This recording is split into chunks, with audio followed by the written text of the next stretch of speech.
Deferred का मतलब ये नहीं है कि सैलरी इनकी काटी जा रही है। ये एक प्रयास किया गया है बजट को अनुशासन में लाने का, और बजट को जब हम अनुशासन में लाते हैं तो उसके में थोड़े से सुधार करने पड़ते हैं। और हमने जो फैसले किए हैं वो फैसलों से प्रदेश ने की नींव मजबूत हुई है और प्रदेश की आधार मजबूत हुआ है। महज फैसले राजनीतिक लाभ के लिए नहीं किए जाते, उस फैसलों का फ़ायदा हुआ है। और मैं ये कहना चाहता हूँ कि इन फैसलों से हमारे को प्रदेश की आर्थिकी को मजबूती मिलेगी, और जो हमारे पैर रोकने की कोशिश जो केंद्र सरकार कर रही है आरडीजी बंद करके, वो हिमाचल के लोगों का अधिकार था, सरकारों का अधिकार नहीं है। डेफर्ड का मतलब ये नहीं है कि सैलरी इनकी काटी जा रही है। ये एक प्रयास किया गया है बजट को अनुशासन में लाने का, और बजट को जब हम अनुशासन में लाते हैं तो उसके में थोड़े से सुधार करने पड़ते हैं। तो कुछ सुधारात्मक कदम उठाकर हम आगे बढ़ेंगे। और मैं ये भी कहना चाहता हूँ कि प्रदेश में कई बार कोई लोग बोलते हैं कि आर्थिक संकट है।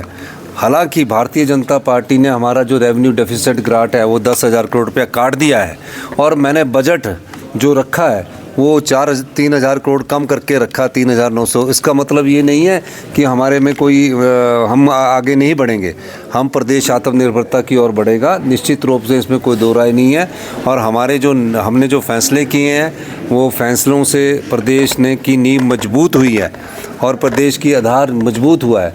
महज फैसले राजनीतिक लाभ के लिए नहीं किए जाते, उस फैसलों का फ़ायदा हुआ है। और मैं ये कहना चाहता हूँ कि इन फैसलों से हमारे को प्रदेश की आर्थिकी को मजबूती मिलेगी, और जो हमारे पैर रोकने की कोशिश जो केंद्र सरकार कर रही है आरडीजी बंद करके, वो हिमाचल के लोगों का अधिकार था, सरकारों का अधिकार नहीं है।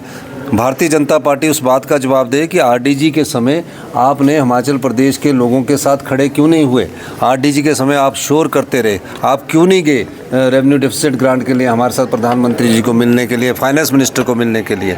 और फाइनेंस मिनिस्टर को मिलने के बाद कौन सा ऐसा उन्होंने हमारे लिए आरडीजी के लिए कोई प्रयास किया हो? सर, पंचायत चुनाव दी थी सर, उसको कोर्ट ने रोक लगाई है उसको। तो कोई नहीं, कोई शक्तियाँ कैबिनेट देती रहती है और उस पर रोक लगती रहती है, कोर्ट का दायित्व भी बनता है ये, और उन्होंने रोक लगाई है। हमने तो 31 मई को पहले ही बोला है, विधानसभा के पटल पर बोला कि 31 मई को चुनाव होंगे। पर भारतीय जनता पार्टी हर जगह राजनीतिक लाभ के लिए कार्य करती है।